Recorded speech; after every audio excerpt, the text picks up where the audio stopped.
Yorana, bonjour à toutes et à tous.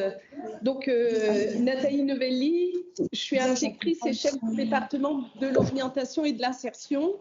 Et je suis accompagnée de Mouirani, pareil, du DOI, psychologue de l'éducation nationale. Donc, elle a en charge l'accompagnement des établissements dans les différentes applications, dont Parcoursup. Et près de moi... Bonjour tout le monde, Anne-Valérie, la directrice du CIO. Voilà, donc on a souhaité vous proposer cette année plusieurs visios concernant Parcoursup. Et il y en aura 3. Donc cette toute première, on va essayer d'organiser des visios en lien avec les différentes phases de Parcoursup pour vous aider à répondre aux questionnements des élèves et des familles. Et puis surtout, pour aussi se rassurer les uns et les autres, parce que ça fait du bien aussi de se rassurer, de savoir qu'on a réalisé correctement la procédure. Alors, excusez-moi, au fur et à mesure, je vais admettre les différentes personnes qui ont été conviées. On a invité donc l'ensemble des lycées publics privés pour participer à cette visio. Alors, on peut peut-être, avant de commencer le diaporama, expliquer un petit peu Parcoursup. Je vais partager l'écran. Et on va vous partager l'écran. On dit souvent que Parcoursup, c'est un moment de stress pour les familles, pour les élèves, mais aussi pour les établissements scolaires, parce qu'il y a toujours une crainte d'avoir oublié une étape. Et donc, l'objet de ces visios, ça sera vraiment de vous accompagner dans le cadre du pas à pas, et puis surtout de répondre à vos questions. Il faut savoir qu'ici, au département de l'orientation, donc là, nous sommes à la DG2E, nous recevons énormément d'appels, et c'est Moirani qui est près de moi, qui répond à tous les appels. Donc, ça peut être des professeurs, des chefs d'établissement, des parents, des élèves. Et à un moment, ça devient un peu compliqué de répondre à tout le monde. Donc, très souvent, on rappelle aux uns et aux autres qu'il faut utiliser la case contact sur Parcoursup pour faire son mail. Et puis, justement, Moirani, après, elle rappelle. Alors, excusez-moi, j'admets les collègues. Alors, je vais quand même vous donner quelques éléments extrêmement importants. L'orientation, en tout cas concernant Parcoursup, ce n'est pas uniquement la terminale. Il y a déjà eu tout un processus en amont, fin de troisième, par rapport au choix de poursuite d'études fin de troisième, mais aussi fin de seconde avec le choix des enseignements de spécialité, qui normalement doivent enrichir les réflexions concernant le post-bac. Quelques données. Il faut savoir que l'année dernière, en Polynésie française, nous avons donc eu, en termes d'admission, avoir au moins obtenu une proposition d'admission. On a eu 91,6% de nos élèves qui ont participé à Parcoursup, qui ont eu au moins une proposition. L'année précédente, nous étions à 90,1%. Donc, on voit qu'au fur et à mesure, le système fait que les candidats ont des réponses très rapides, notamment parce que les délais d'attente sont un peu plus courts, on demande une certaine réactivité. Et puis, bien entendu, la préparation faite dans les établissements scolaires, votre accompagnement et l'accompagnement qui est proposé par le CIO et nous, en termes de politique, fait qu'à un moment, nos élèves obtiennent rapidement une proposition d'admission. Et si ce n'est pas le cas, on les a pris en charge dans le cadre d'un accompagnement KS ou même de sessions d'information et d'orientation. Si je reprends des données au niveau national, c'est 93%.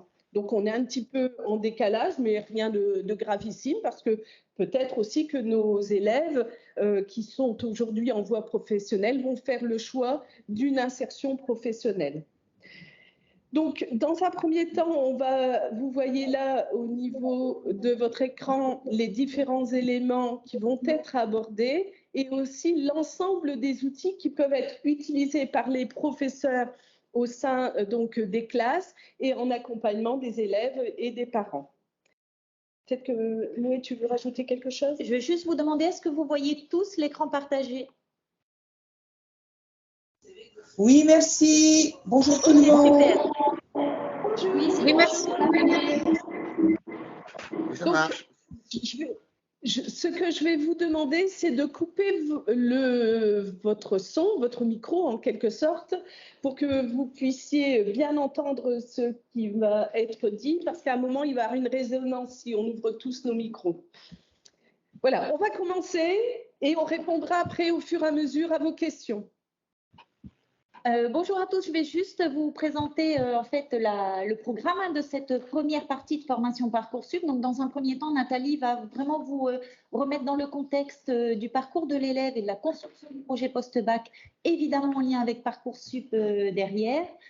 On va traiter un peu des idées reçues et remettre un peu certaines grosses idées reçues, des stéréotypes, des fausses informations avec des informations qui sont réelles et vraiment qu'est-ce que c'est que Parcoursup, à quoi ça sert, quel est son objectif. Je vais vous présenter rapidement le calendrier 2023 qui a déjà commencé, hein, la session a déjà commencé, et les nouveautés 2023 qui vont vous permettre d'accompagner encore mieux les élèves dans leur saisie des vœux. Les étapes de la saisie du dossier côté élève, puisqu'on est pour l'instant dans cette étape-là, donc on ne va pas aller trop loin pour pas non plus vous embrouiller, mais au moins toutes les étapes pour certains qui ont déjà commencé, d'autres qui ne sont pas du tout dans cette dynamique-là. Donc ça va vous permettre en tout cas de voir exactement ce qu'il faut faire. Les difficultés qui sont rencontrées par les élèves et par vous, souvent, hein, quand je vous ai au téléphone, des fois ça bloque un peu sur justement cette partie dossier, saisie du dossier. La to-do list. Qu'est-ce qu'il faut faire en ce moment? Qu'est-ce qu'il faudra vérifier autant de votre côté, enseignant, professeur principal, professeur référent, que du côté de l'élève. Comme ça peut vous permettre d'anticiper tout ce qu'il faut faire avant la fin de cette première étape de saisie de dossier et de validation des vœux. Une petite boîte à outils qui va vous permettre d'aller chercher des informations, de mieux comprendre, d'aller faire des tests, etc. On vous la présentera. Et à la fin, vos questions et des échanges sur ce qui n'a pas forcément été dit aujourd'hui, sur toutes les questions que vous pouvez avoir, toutes les inquiétudes que vous pouvez avoir sur, en tout cas, cette première phase. Donc, dans un premier temps, je vais laisser la parole à Nathalie sur le parcours de l'élève et la construction de son projet post-bac. Alors oui, comme je le disais juste avant, le choix post-bac, il ne se construit pas qu'au moment de la classe de terminale, parce qu'on rencontre beaucoup d'élèves qui, à un moment, nous signalent ou vous signalent, ben non, moi je ne sais pas quoi faire, je verrai en terminale en fonction de mes résultats. Souvent c'est dit de cette manière, mais non, il faut que le projet soit construit bien en amont, d'où l'intérêt de la mise en place du parcours à venir, de la 6e à la terminale. Et donc, comme je le disais juste avant, les choix commencent vraiment à se construire dès la fin de 3e, vers la seconde GT, et plus particulièrement au niveau de la première, en fonction donc des enseignements de spécialité, du type de bac. Et puis, lorsqu'on fait le choix de la voie professionnelle, il y a également le module poursuite d'études, mais aussi le module insertion professionnelle. Ce qui est important, c'est de se dire que c'est du pas à pas, que justement le système il permet de faire un ensemble de vœux, mais en adéquation avec ses connaissances, ses compétences, ses envies, motivations. Je regarde à côté la directrice du CIO qui va me dire oui, c'est dans ce sens-là. Et puis surtout, bien comprendre c'est quoi l'enseignement supérieur et quel type de formation on peut avoir en Polynésie française, mais aussi sur l'ensemble de la métropole. Il faut savoir qu'il y a plus de 21 000 formations, et ici en Polynésie française, 80 à peu près. Alors vous allez me dire, oh là là, quel différentiel. Non, non, vous inquiétez pas, on a vraiment un panel très très large en termes d'offres de formation en Polynésie française. Et j'en profite, une des dernières formations qui a pu s'ouvrir en Polynésie française, et on peut en être vraiment fier, c'est le grade licence, le DNMAD, qui est ouvert au LSR et au CMA. Donc, c'est une vraie chance parce que justement, peu d'académies ont pu ouvrir ce type de formation et on en a bien d'autres aussi en Polynésie française qui existent chez nous et qui n'existent pas dans certaines académies de la métropole. En tout cas, l'idée, c'est que les élèves puissent s'exprimer au niveau de ce Parcoursup. Il y a un ensemble de vœux suffisants pour pouvoir s'exprimer et ensuite de constituer correctement les dossiers. Et là, je laisserai mes deux collaboratrices aussi à un moment expliquer la raison d'être des projets motivés et surtout l'intérêt d'une lettre de motivation personnalisée parce que malheureusement, on a trop souvent du copier-coller tiré de Internet et là, c'est pas très agréable pour les personnes qui vont étudier les dossiers et en même temps, ça ne reflète pas, en tout cas, le profil de nos élèves. Je pense que je vais m'arrêter là pour ne pas dévoiler le reste du diaporama. Surprise. Voilà, à toi. Alors, moi, je vais dans un premier temps vous parler généralement de Parcoursup. Vous connaissez tous le nom, que ce soit en tant qu'enseignant, en tant que chef d'établissement, en tant que parent d'élèves. Mon Parcoursup, c'est beaucoup d'angoisses, des angoisses qui sont parfois pas forcément justifiées, parce qu'elles sont souvent générées par des a priori et par des idées reçues. Donc, je vais essayer avec vous de mettre à plat toutes ces idées qui génèrent chez les enfants et malheureusement beaucoup plus chez les parents pour pouvoir appréhender cette plateforme de manière sereine et d'essayer de comprendre que c'est pas fait pour… Parcoursup n'est pas là pour détruire l'avenir des enfants, n'est pas là pour compliquer la vie, etc. Et je pense qu'il y en a beaucoup chez qui ça fera écho. Souvenez-vous de notre temps à nous, il y a fort longtemps, c'était aussi très compliqué de pouvoir avoir une place dans l'enseignement supérieur. Je vous rappelle que Parcoursup, c'est une plateforme qui va récupérer les souhaits des élèves, qui va récupérer d'un autre côté les offres de formation et qui, à un moment donné, va transmettre les décisions d'admission qui ont été faites par les établissements et les formations auprès des élèves. Donc, la première grosse idée reçue qui nécessite une explication, on entend souvent, c'est l'algorithme de Parcoursup qui choisit les élèves. C'est Parcoursup qui choisit, c'est Parcoursup qui fait le tri, c'est Parcoursup qui… Non.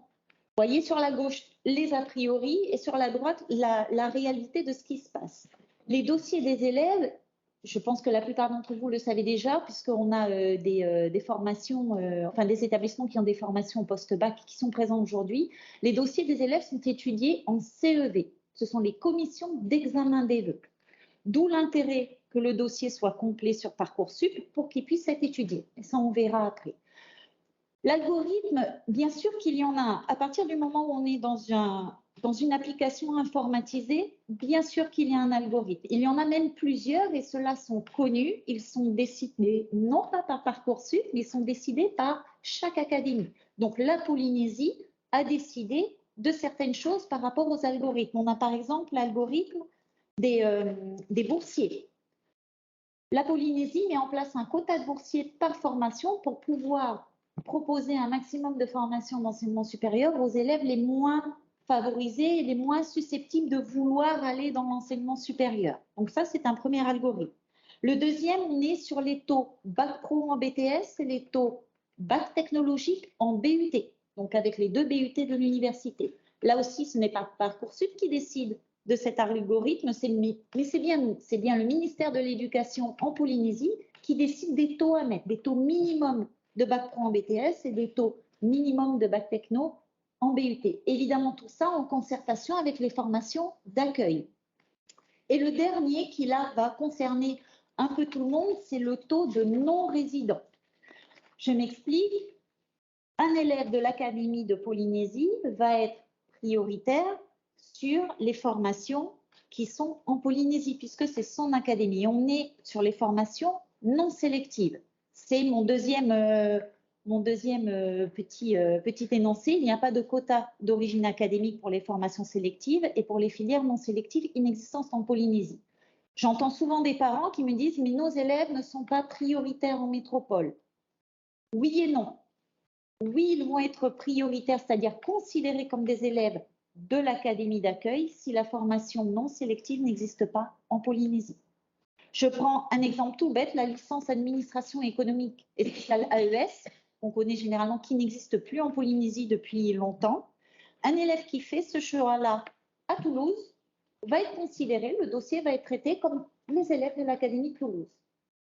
Un élève qui demande une licence de droit en métropole ne sera pas considéré comme un élève du secteur de Toulouse, de Montpellier ou de Bordeaux, parce que la formation existe sur la Polynésie. De notre côté, on a la même chose, on a des taux maximum de non-résidents sur nos licences, et ce qui est important à savoir, c'est que le taux minimum que l'on a mis concerne la licence accès santé, parce que là aussi, on a beaucoup de « il paraît que »,« on dit que », on dit que ». Pour votre information, on a au maximum 5% de non-résidents qui intègrent la licence, c'est-à-dire que la priorité est évidemment donnée aux élèves de Polynésie. On peut accepter 5% maximum. Après, s'il reste de la place et qu'il y a encore des élèves, il n'y a pas de souci, c'est accepté. Donc ça, c'était la deuxième idée reçue. Et la dernière que j'entends régulièrement, c'est il n'y a que les notes qui comptent, il n'y a que les bulletins qui comptent. Donc ça ne sert à rien. Donc la motivation, ça ne sert à rien. Un élève qui est moyen mais qui n'a pas de motivation ne va pas avoir de place. Ce n'est pas vrai. Les commissions d'examen des vœux étudient la totalité du dossier en fonction de leurs critères d'examen des vœux.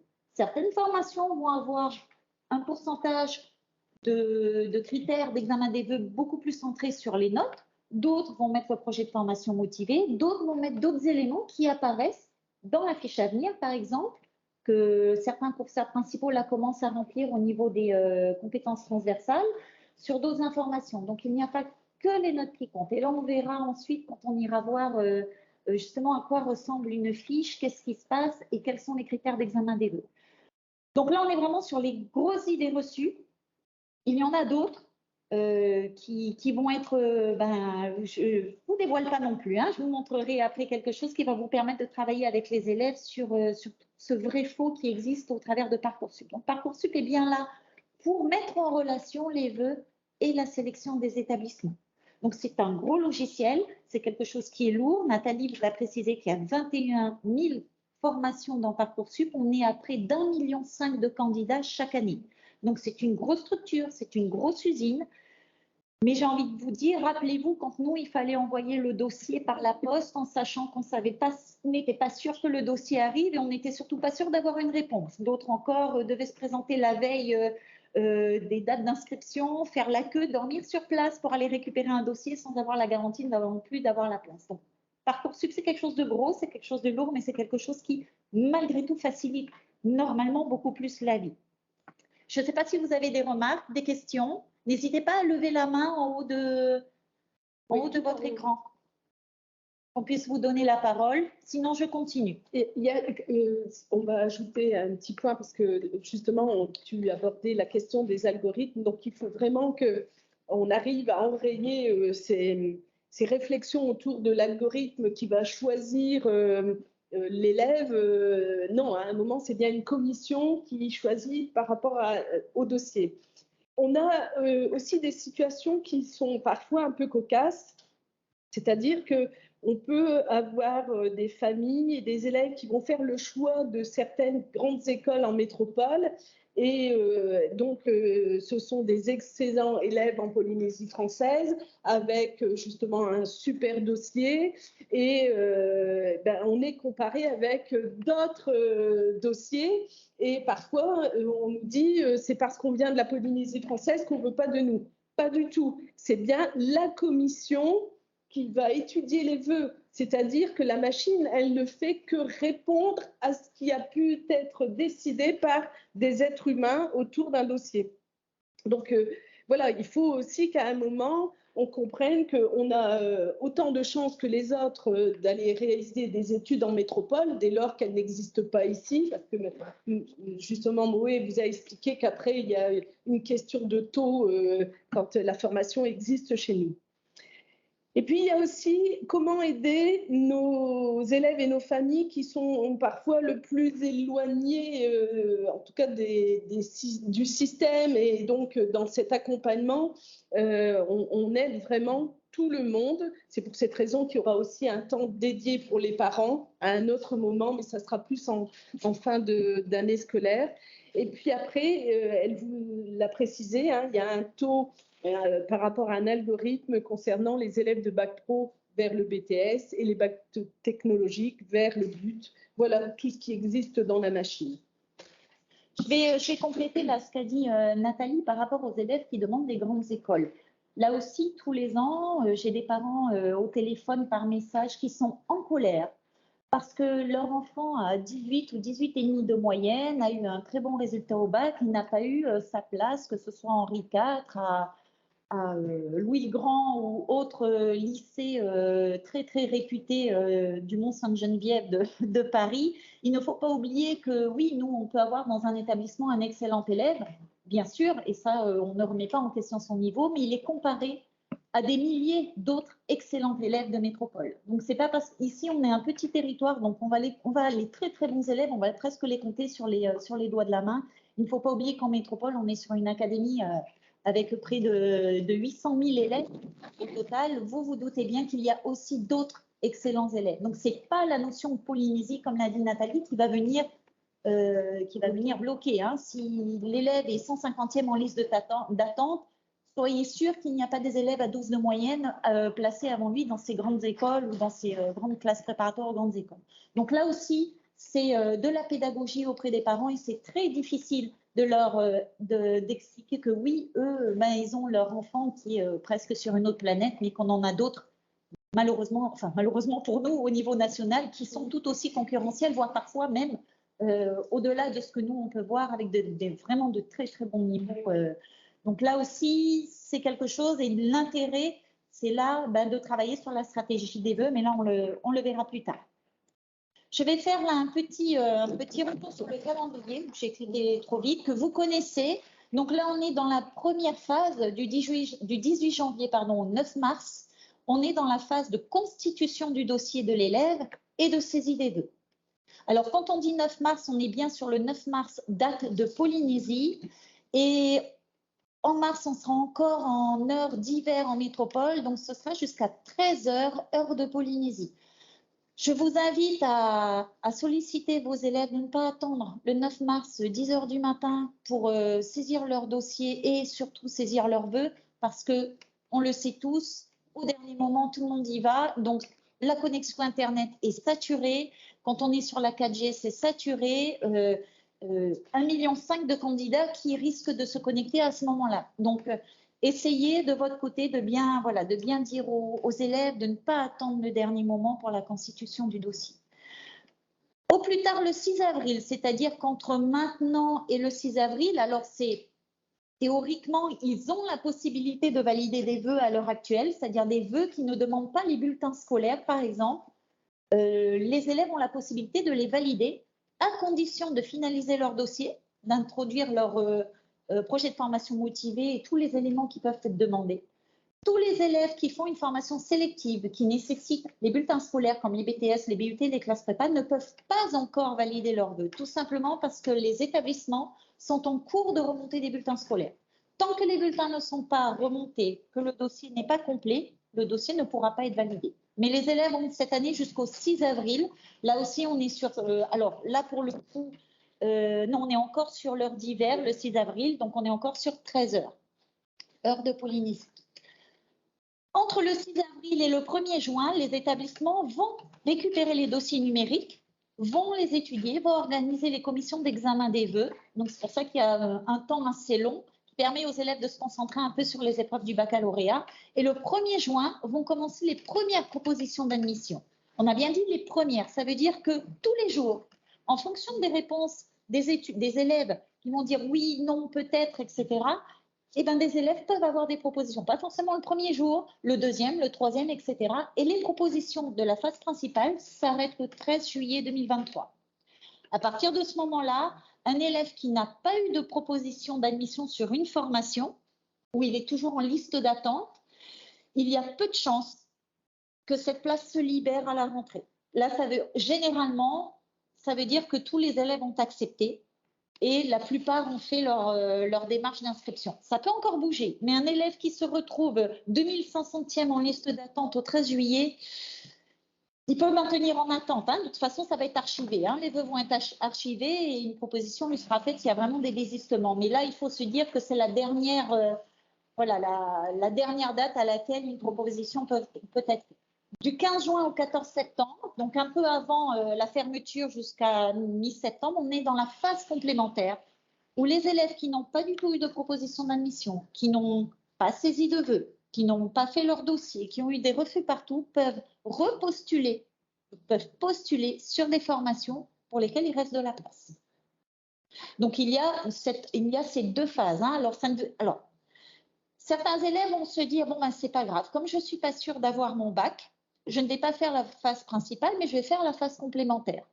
Attention de bien les alerter sur le fait qu'en phase complémentaire n'apparaissent que les filières qui ont de la place.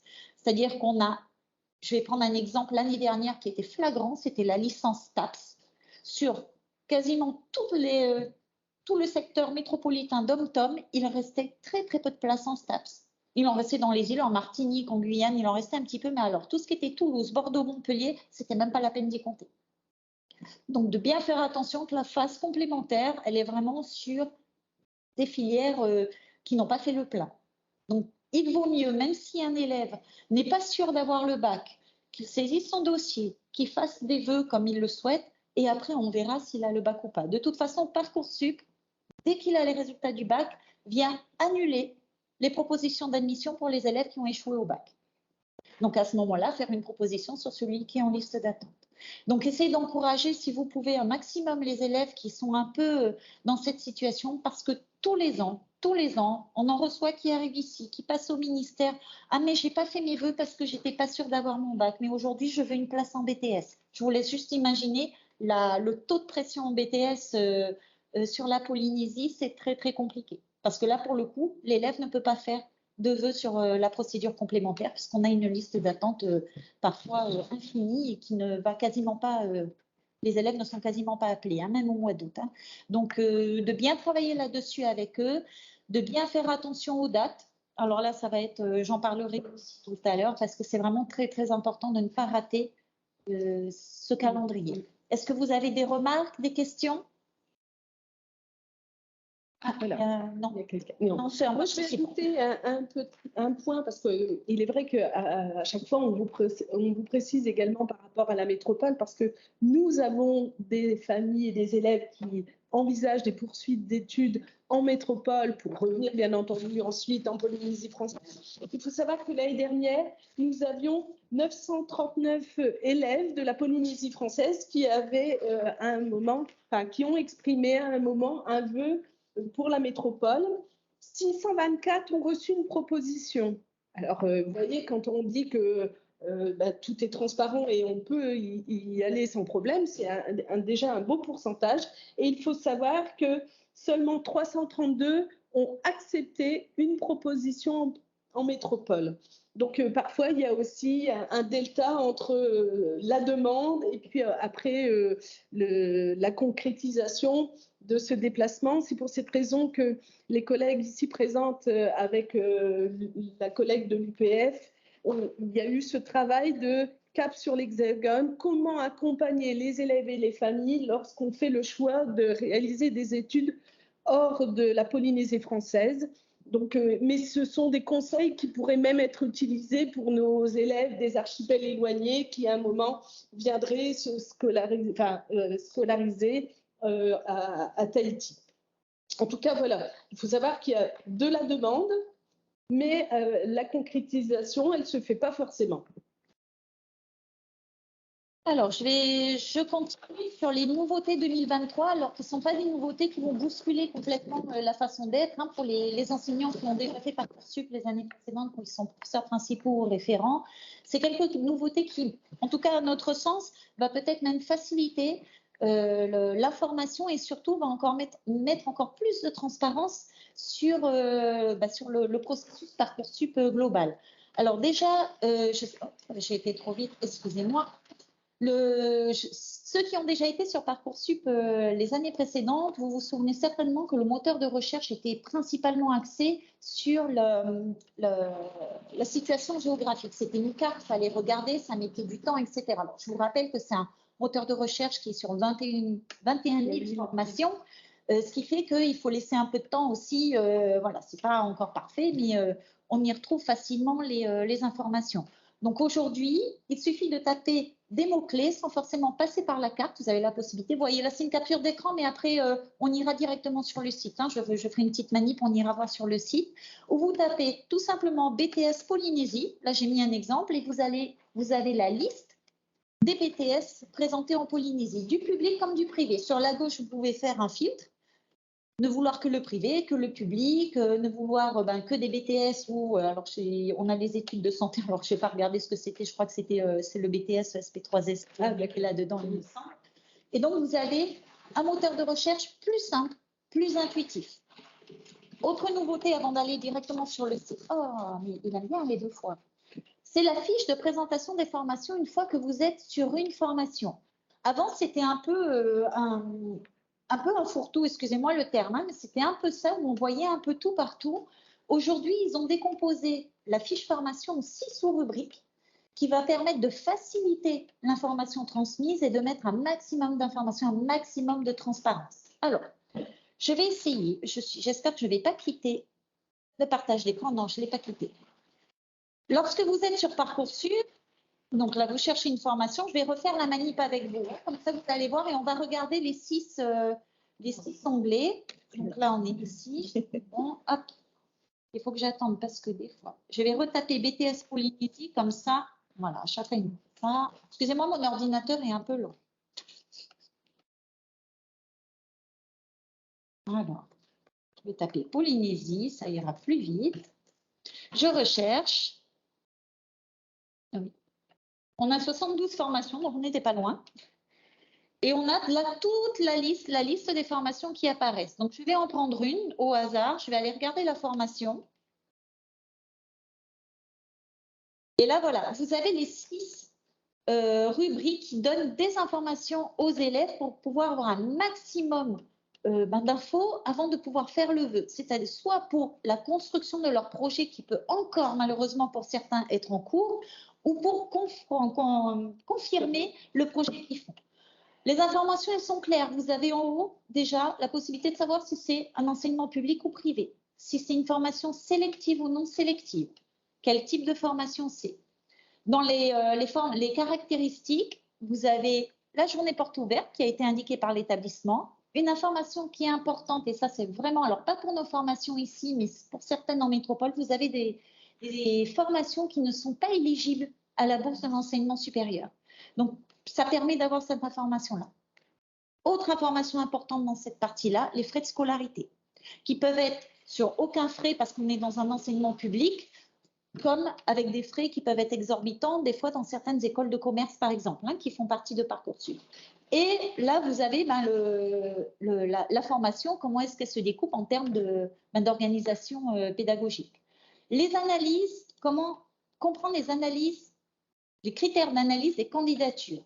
Là, vous savez en pourcentage qu'est-ce que les commissions d'examen des vœux étudient en priorité dans le dossier. Donc, les résultats scolaires, c'est sûr qu'en général, ils ont une place importante, mais là, vous voyez, ce n'est que 25%. Ça veut dire que les compétences, méthodes de travail et savoir-faire sont équivalents à 25%. Et là, c'est aussi les appréciations, et c'est ce que vous indiquez également, professeurs principaux, dans les compétences transversales de la fiche à venir. Le savoir-être, l'attitude de l'élève face au travail, l'attitude en classe, etc. La motivation et la cohérence du projet, là on est sur le projet de formation motivée. Et engagement, activité, centre d'intérêt. Vous savez que sur le dossier de l'élève, il y a une partie depuis maintenant 2 ans sur les activités de l'élève en dehors de l'école, s'ils font du sport, s'ils encadrent des enfants, s'ils ont fait des voyages linguistiques, etc. Donc vous voyez qu'il y a autre chose que les bulletins scolaires. Les modalités de candidature qui sont propres à chaque formation. Donc là, généralement, vous allez trouver que ce sont des titulaires du baccalauréat ou d'un titre équivalent. La plupart des formations sont sur ce modèle-là. Les chiffres clés de la formation, donc le nombre de places disponibles, le taux d'accès et une nouveauté.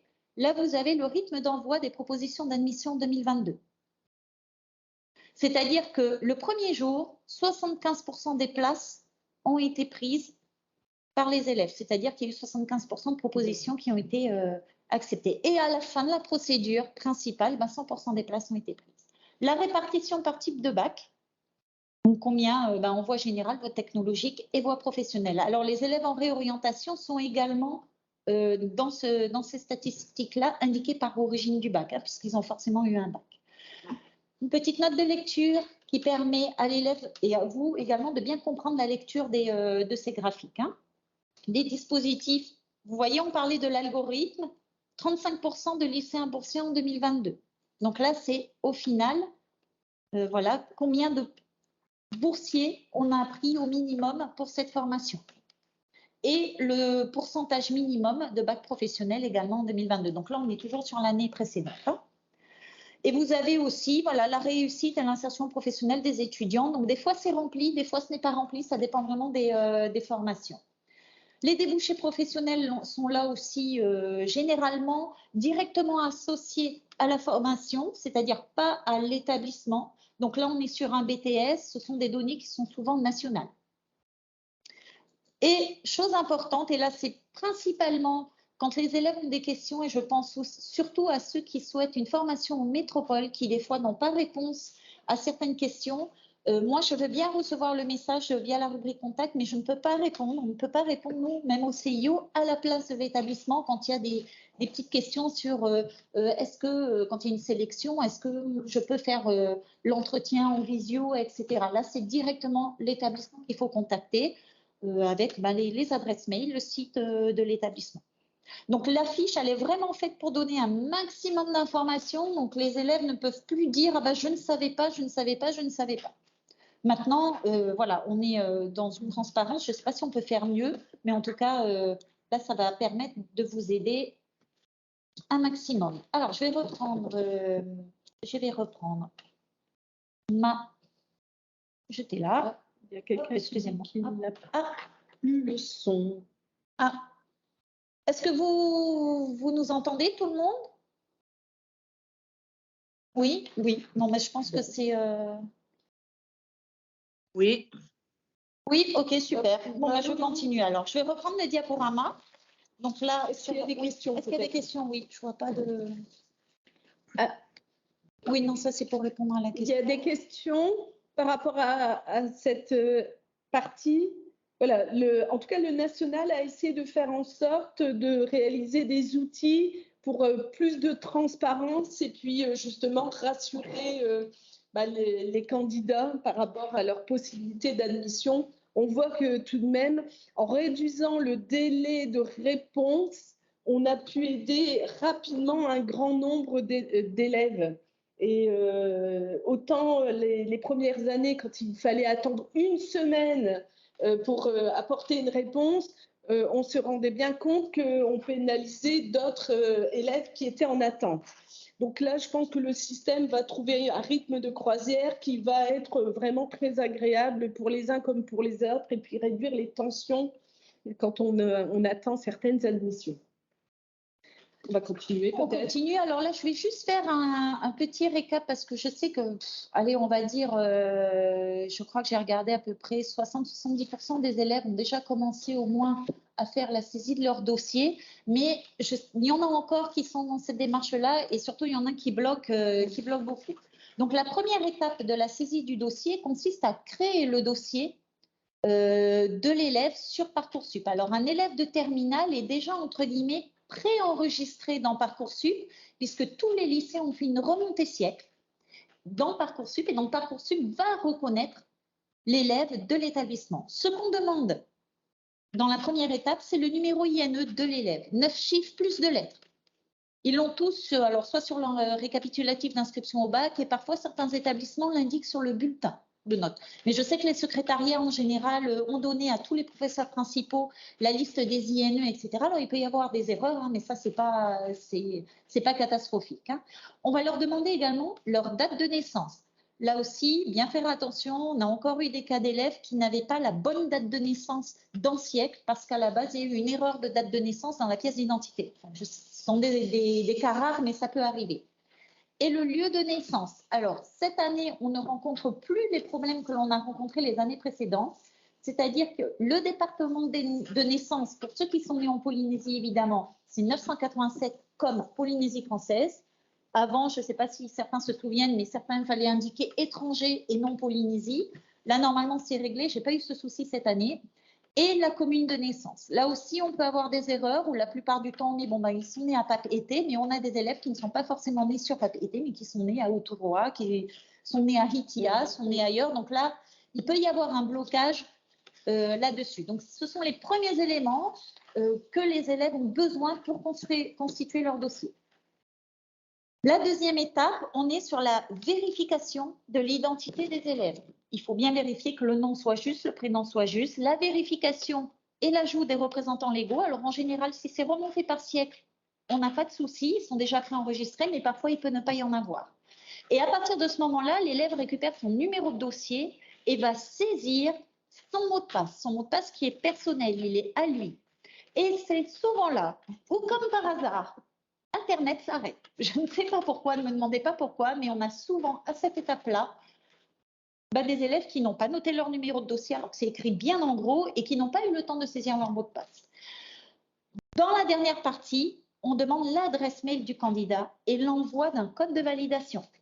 C'est-à-dire que là, si l'élève ne saisit pas son adresse mail, ne note pas son numéro de dossier et surtout a perdu son mot de passe, là, on est dans l'obligation de faire une réinitialisation du dossier. Et là, il faut prendre contact avec nous pour qu'on puisse le faire. Donc, c'est vraiment l'étape à laquelle il ne faut pas stopper, c'est-à-dire pas s'arrêter juste après les représentants légaux, pas s'arrêter au milieu de la saisie du mot de passe, etc. J'ai presque envie de dire, même si ça sonne, vous les faites continuer au moins jusqu'à la saisie de l'adresse mail. Ce n'est pas catastrophique s'ils n'ont pas encore rentré le code de validation de l'adresse mail. Ils peuvent quand même récupérer leur mot de passe s'ils Mais voilà, ça c'est vraiment l'étape cruciale. Hein. Alors, existe-t-il un INE en Polynésie pour les grands sportifs? Alors, c'est autre chose. Les INE, c'est l'identifiant national élève, qui est donné à tous les élèves à partir du moment où ils sont inscrits dans l'enseignement public ou privé. C'est-à-dire que chaque élève qui rentre, alors maintenant c'est à 3 ans, en section des petits, a un numéro INE qui va être son numéro INE jusqu'à la fin de sa vie, on va dire. Jusqu'à la retraite. Un petit point qu'on a pu observer, attention, parfois on recrée des INE. C'est-à-dire que l'élève a perdu, on n'arrive pas à trouver sur les documents, donc on dit c'est pas grave, on va recréer l'élève. C'est un vrai problème parce qu'ensuite, on a des élèves qui apparaissent comme non retrouvés. Et ça entraîne d'autres complications dans les applications. Donc, si on ne retrouve pas l'INE, il faut aussi vérifier sur le document à un moment d'inscription, parce qu'il a dû être noté, mais surtout ne pas recréer. Oui, de toute façon, si vous recréez, il ne sera pas reconnu dans Parcoursup parce que c'est la remontée siècle de la première création. Ce qui peut arriver, j'ai vu le cas hier, c'est qu'on peut avoir des élèves dans ce que tu dis, avec 2 numéros INE. Donc, s'ils n'arrivent pas avec un et que vous ne connaissez pas le deuxième ou quoi que ce soit, il ne faut pas hésiter à venir à nous solliciter pour qu'on puisse vérifier dans la base quel numéro INE a été remonté. Ce sont des cas rares, mais on en a encore qui sont comme ça. Pour revenir sur les grands sportifs, ce n'est pas un numéro INE qui est demandé, c'est un numéro identifiant au niveau national sur la reconnaissance des sportifs de haut niveau. Alors, on en a très peu et cette année, j'ai regardé sur la base nationale des sportifs de haut niveau, je crois, alors je n'ai pas regardé dans tous les sports, mais on a très très peu d'élèves sportifs de haut niveau au niveau de la Polynésie qui sont reconnus au niveau national. Donc, ils n'ont pas ce numéro national et c'est ce numéro-là qu'il faut. Ce n'est pas une reconnaissance fédérale au niveau des fédérations de Polynésie, mais on est bien sur du sportif de haut niveau au niveau national. Donc ça, ce n'est pas nous qui le créons, c'est entre les fédérations de sport et les fédérations nationales de sport avec une reconnaissance là-dessus nationale. Donc c'est dans une autre étape de la saisie des vœux. Hein. C'est pas du tout dans la première étape. Le numéro INE, on est vraiment sur l'aspect inscription dans une école.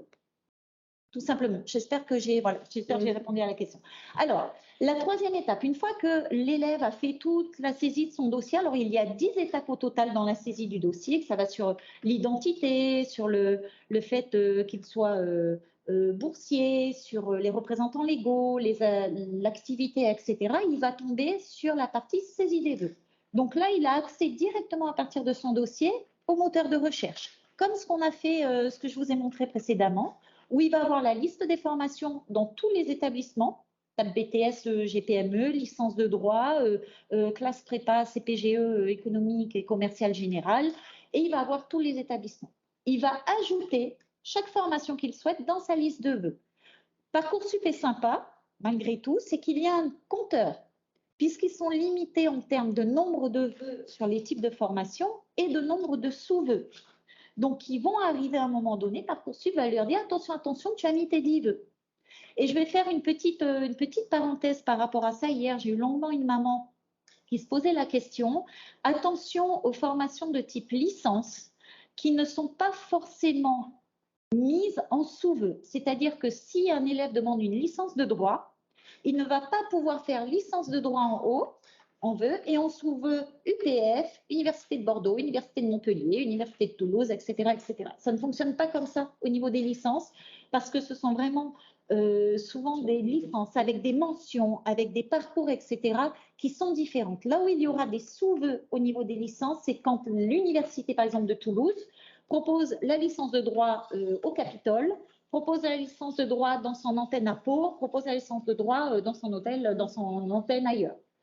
Donc, attention, les 10 vœux vont vite arriver si l'élève fait 10 vœux de licence de droit ou 10 vœux de licence de STAPS, comme c'était le cas justement pour la famille hier. Vous allez avoir les sous-vœux quand vous allez demander vraiment des formations qui sont bien cadrées au niveau national, comme les BTS, comme les BUT, comme les classes prépa. C'est-à-dire que là, il n'y a pas d'autonomie au niveau du contenu. Un BTS GPME qui se fasse au Diadème, qui se fasse au lycée, je ne connais pas tous les noms, en métropole, etc., c'est la même BTS. Et là, on sera sur des sous-vœux. Un petit point, le fait vous avez entendu, il y a 10 vœux à exprimer. Ce qui est important, c'est ainsi qu'on a organisé notre forum post-bac, c'est de parler en termes de domaine et de voir toutes les formations et les types de diplômes possibles pour accéder, en tout cas, à un métier ou un ensemble de métiers. Donc, ce que nous conseillons, c'est de ne pas mettre tous les œufs dans le même panier, en quelque sorte. C'est-à-dire que s'il y a des formations qui existent en termes de BTS, de but, de licence, c'est là-dessus qu'il faut aussi jouer en termes de choix. Parce que, comme nous disait Moé, si on met que des licences STAPS, il n'est pas dit qu'on soit retenu. Alors que peut-être il y aurait eu un but ou un BTS qui aurait pu être intéressant aussi. Alors j'ai vu un aperçu avec la saisie des vœux. Oui, je vais vous montrer puisque je vous parlerai. Voilà, ne vous inquiétez pas. Donc, l'ajout de la formation dans la liste de vœux, les ajouts des formations, parce qu'on va solliciter les élèves pour qu'ils fassent plusieurs vœux, comme l'a expliqué justement Nathalie, pour éviter de se retrouver coincés. Cette saisie doit se faire avant le 9 mars. Ensuite, l'élève fait la constitution de son dossier de candidature. Et là, on est dans la dernière grosse étape qui est la constitution du dossier, avec la rédaction du projet de formation motivée, qui est souvent préparé en établissement. Je pense à Anne-Valérie. Oui, les psy-EN, donc notamment cette semaine, là, c'est la semaine de l'orientation, donc accompagne les élèves à l'élaboration du projet motivé. Et même en dehors de la semaine de l'orientation, donc on peut se rapprocher des personnels CIO pour un accompagnement à ce projet qui est très important en fait et qui souvent, malheureusement, fait que quand on n'arrive pas à le remplir ou qui peut être bloquant pour les élèves. Parce qu'en fait, comme il faut faire un projet motivé pour chaque vœu, c'est vrai que parfois ça peut être une démarche difficile pour les élèves et qui peut certaines fois les freiner, les bloquer dans leur démarche. Donc, c'est vraiment un point important à accompagner. Oui, et puis comme on le disait tout à l'heure, C'est pas du copier-coller de ce qu'on pourrait trouver sur Internet et c'est surtout pas du copier-coller du projet motivé d'une autre formation. Et là, il faut vraiment amener les élèves et les familles à bien comprendre ça parce que voilà, on a des établissements qui ont repéré ça. Ben, tout de suite, ça pose question par rapport à l'intérêt de la formation, par rapport à ce souhait réellement d'intégrer cette formation. Si on a du copier-coller, ben, c'est un petit peu gênant. Et ça, il y a aussi le CIO qui peut accompagner des élèves et des familles qui n'auraient pas pu travailler ça avec vous au sein de l'établissement, ça peut arriver. Oui, parce que c'est vrai qu'ils vont avoir tendance spontanément à aller faire des copier-coller sur Internet parce qu'ils sont un peu démunis. Donc, nous, notre travail, effectivement, plus que sur la forme, hein, c'est vraiment de les accompagner sur le contenu et d'aller chercher dans leur propre histoire parce qu'ils n'ont pas ce réflexe, en fait, de s'appuyer sur leurs propres expériences et de les valoriser. Donc, c'est vrai que c'est tout un automatisme, en fait, à mettre en place. Voilà, je souhaite faire un vœu en IEP, je fais du théâtre, voilà, ben, est-ce que on le valorise dans le projet ou non? Est-ce que ça peut avoir du sens? Spontanément, le jeune va dire, ben non, je ne vais pas le mettre. Et puis quand on décortique un petit peu en termes, on analyse un peu cette expérience théâtre en termes de savoir, savoir-faire et savoir-être, ben, tout de suite, ça prend du sens. Et du coup, effectivement, on peut le mettre dans le projet motivé. Hein, ce qu'on leur dit souvent, c'est effectivement qu'ils soient connectés à leur projet. Ça ne sert à rien de dire qu'ils sont motivés, mais c'est simplement de pouvoir l'argumenter et qu'à la lecture de ce projet-là, celui qui le lit voit qu'il est motivé et rencontre la personne vraiment. Et voilà, enfin, tout l'objet de notre travail, en tout cas d'accompagnement, c'est ça. Après, dans la mise en forme, c'est vrai que c'est moins ça qui pose problème. Oui, bah, par rapport à la mise en forme, il ne faut pas que l'élève s'inquiète parce que c'est une saisie qui est directement faite dans un encadré de Parcoursup. Donc, il n'y a pas nécessité, il n'y a pas de photo à mettre, il n'y a pas de petites fleurs, on est vraiment dans la saisie du projet en tant que tel. Et je vais rajouter quelque chose, c'est que j'entends pareil souvent de la part de familles, d'élèves, parfois même de certains enseignants qui disent « mais de toute façon, les projets ne sont pas lus ». Ce n'est pas vrai. Et je pense que là, les formations qui ont du post-bac, qui sont présentes là aujourd'hui, peuvent le confirmer. Les projets de formation motivée sont lus, sont parfois même décortiqués. Et ce que disait Anne-Valérie est très, très important parce que quand on est devant un projet de formation motivée et qu'on voit que c'est quelque chose qui a juste été rédigé superficiellement ou copié-collé d'Internet, on le voit, et ça ne nous permet pas, quand on est en commission, de se dire comment on va faire la différence entre ce dossier et l'autre dossier alors que les résultats scolaires sont à peu près identiques. Donc, ce travail d'aller chercher vraiment le pourquoi le jeune veut faire cette formation, on ne lui demande pas de faire 50 pages, de toute façon c'est limité hein, en termes de saisie, je crois que c'est 1500 mots, 1500 ou 3000 mots, j'ai plus en tête. On lui demande de lui dire, voilà, pourquoi j'ai envie de faire cette formation, pourquoi j'ai envie d'intégrer ce BTS, cette licence, etc. Et les projets sont lus. Autre élément du dossier de candidature, ce sont évidemment les bulletins scolaires. Là aussi, les élèves de terminale n'ont pas à les saisir. Ils sont remontés automatiquement et les chefs d'établissement présents savent à quel point c'est une galère cette année. Mais ils sont remontés automatiquement, d'où le fait que pour l'instant, ils ne peuvent pas valider leurs vœux parce que les conseils de classe du deuxième trimestre ou du premier semestre ne sont pas encore terminés. Donc, ils seront remontés au plus tard le 30 mars. Et ils auront encore une semaine pour pouvoir valider leur dossier, les élèves, entre le 30 mars et le 6 avril. J'ai vu une question, je ne sais pas si tu as répondu par écrit. Vas-y, laquelle? Parce qu'il y en a deux. Qui était sur est-ce que les élèves qui ont eu leur bac l'année dernière peuvent postuler? Bien sûr, bien sûr. J'ai même envie de dire, et on en a même des étudiants qui sont deuxième année de BTS, qui sont en licence, qui ont triplé leur licence ou je ne sais quoi, peuvent encore postuler sur Parcoursup avec la même démarche qu'un élève de terminale, numéro INE, date de naissance.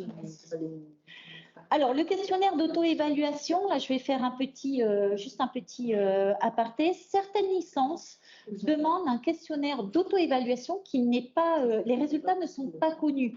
D'accord? C'est vraiment une démarche qui est personnelle. C'est valable pour les licences de droit, pas mal de licences de sciences.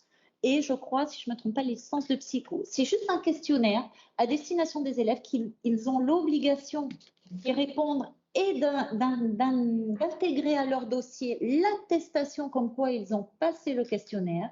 Ce n'est ni la réussite ni l'échec, mais c'est pour mettre l'élève face justement à son projet.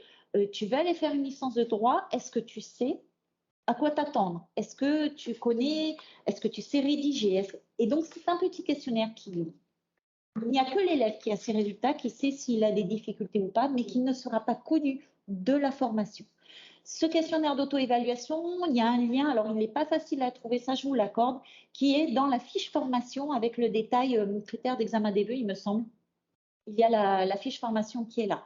Il y a également quelque chose qui est spécifique aux licences STAPS qui concerne tous les diplômes ou toutes les attestations des jeunes quand ils sont dans des clubs sportifs, s'ils ont déjà encadré, animé, etc. Il y a un petit questionnaire là aussi à répondre pour chaque licence de STAPS demandée. Il y a une autre question, il y avait une autre question. Alors, il y a une question, mais c'était concernant un élève qui aurait, enfin un étudiant qui aurait obtenu un BTS, est-ce qu'il peut recandidater? S'il veut faire une première année, oui. S'il a obtenu son BTS, qu'il veut faire une licence pro, là, on n'est pas du tout dans Parcoursup. Oui, et puis après, parfois, on se pose la question, mais au fait, est-ce qu'on ne pourrait pas avoir, en tout cas, un parcours personnalisé du fait d'avoir obtenu un BTS et de repréparer un BTS en un an? Là, tout ça, ça se prépare en amont avec l'établissement qui serait susceptible d'accueillir. Donc là, c'est du cas par cas. Hein. Il faut vraiment qu'on prenne le temps de regarder chaque dossier. Alors, le questionnaire, il est demandé parce qu'il fait partie de la constitution du dossier. Donc, si un élève ne transmet pas cette information, il ne pourra pas valider ses vœux. Mais vraiment, il ne faut pas que les élèves aient peur de ça, puisque l'établissement d'accueil va juste savoir que l'élève a répondu au questionnaire. Et c'est tout. Il n'aura pas du tout accès aux résultats. Ils n'ont pas parce que c'est un accès qui est lié au dossier individuel de l'élève. L'élève remplit, télécharge son attestation de réalisation du questionnaire et il le met dans son dossier, c'est tout. Ce questionnaire, il est vraiment fait aussi pour l'élève, c'est-à-dire se poser les bonnes questions par rapport aux licences qui auraient pu être choisies. Notamment, il faut savoir, et ça c'est quelque chose qui arrive chaque année, quand on parle de la psycho, on a des élèves qui font le choix de la psycho, mais pas pour être psychologue ou en tout cas intervenir dans ce domaine. Parfois, c'est pour sa propre personne et donc il y a une erreur de réflexion par rapport au projet. Voilà, c'est tout simplement ça. C'est vraiment questionner le choix. Je vois une question par rapport au CNAM sur Taravao. Alors, tout dépend de la formation. Si c'est la formation, le Bac+1, le DUST, il faut que je vérifie parce qu'il était encore en attente au niveau du Parcoursup national. Donc, normalement, il devrait être sur Parcoursup si c'est cette formation-là. Mais là, je n'ai pas vérifié ce matin. Hein, mais si l'élève le voit dans Parcoursup, c'est qu'il est bien. Mais en tout cas, c'était en attente de validation au niveau national. S'il ne répond pas, il ne peut pas valider son dossier. C'est bien ça. Il peut continuer à saisir d'autres vœux et tout, il n'y a pas de souci, mais il ne pourra pas valider avant le 6 avril son dossier s'il ne répond pas au questionnaire. Est-ce qu'un enseignant peut avoir accès au dossier de l'élève afin de vérifier son projet de formation motivé? Non. Vous pouvez savoir uniquement dans votre interface de gestion enseignant et surtout professeurs principaux où en est l'avancée. Est-ce que l'élève a saisi son dossier, est-ce qu'il a validé des vœux, etc. Mais vous ne pouvez pas rentrer dans un dossier de l'élève. Là, il faut vous connecter à votre interface individuelle en tant que professeur principal pour voir ce que vos élèves, vos classes et voir où ils en sont. C'est surtout les professeurs principaux qui ont cet accès-là et les professeurs référents, il me semble. Je continue. Oui. Pas d'autres questions? De toute façon, on est sur le même. Voilà. On va être là sur l'étape 5, qui est la validation des vœux à faire avant le 6 avril. Donc, tout simplement un dossier qui est complet, avec les bulletins, avec le projet de formation motivé, avec éventuellement le questionnaire, avec parfois certains éléments qui sont demandés, je pense au DNMAD, etc., où il y a des dossiers spécifiques à mettre. La validation est possible. Un vœu validé, ça veut dire que l'établissement d'accueil va pouvoir étudier le dossier. Mais c'est aussi un vœu validé qui ne peut pas être supprimé. C'est-à-dire qu'à partir du moment où l'élève dit « oui, je postule sur ce BTS-là et que 3 semaines après, le 6 avril ou même avant, il se dit « Ah ben non, j'ai plus envie », son dossier sera étudié. Donc, ce n'est pas grave, il aura la possibilité de refuser la proposition d'admission si jamais il en a une, hein, mais il faut à la fois ne pas se précipiter sur la validation d'un vœu, mais à la fois ne pas attendre le dernier moment. Il faut que les élèves arrivent à trouver un peu un juste milieu pour la validation, d'être sûr de son projet, de le compléter, etc. Donc, cette validation des vœux, important avant le 6 avril. Alors après, il y a toujours possibilité de rattraper les retardataires, mais on n'a même pas une semaine pour pouvoir rattraper ces élèves-là, en sachant, si je ne me trompe pas, le 6 avril, on est en vacances scolaires, ici. Donc, il faut vraiment faire attention, mais on le notera. Sur la validation des vœux, des questions, on continue? Non, on a répondu à peu près aux questions, hein, mais de toute façon, on pourra revenir à la fin si vous le souhaitez, ce n'est pas un problème. Alors, les principales difficultés qui sont rencontrées par les élèves et qui sont alors souvent pas des moindres dans cette étape-là, hein, je ne vais pas du tout parler des difficultés rencontrées au niveau des propositions d'admission. Alors souvent, on en a encore, hein, j'ai eu encore des appels hier, j'en aurai certainement encore aujourd'hui. Quand l'élève essaye de constituer son dossier Parcoursup avec son numéro INE, il n'est pas retrouvé dans la classe. Parce qu'en fait, ce qui se passe, quand l'élève tape son numéro INE, sa date de naissance, son département de naissance et sa commune de naissance et qu'il fait enregistrer, tout de suite on lui dit « On a trouvé votre dossier dans le lycée Intel. Est-ce que c'est bien cette information ?»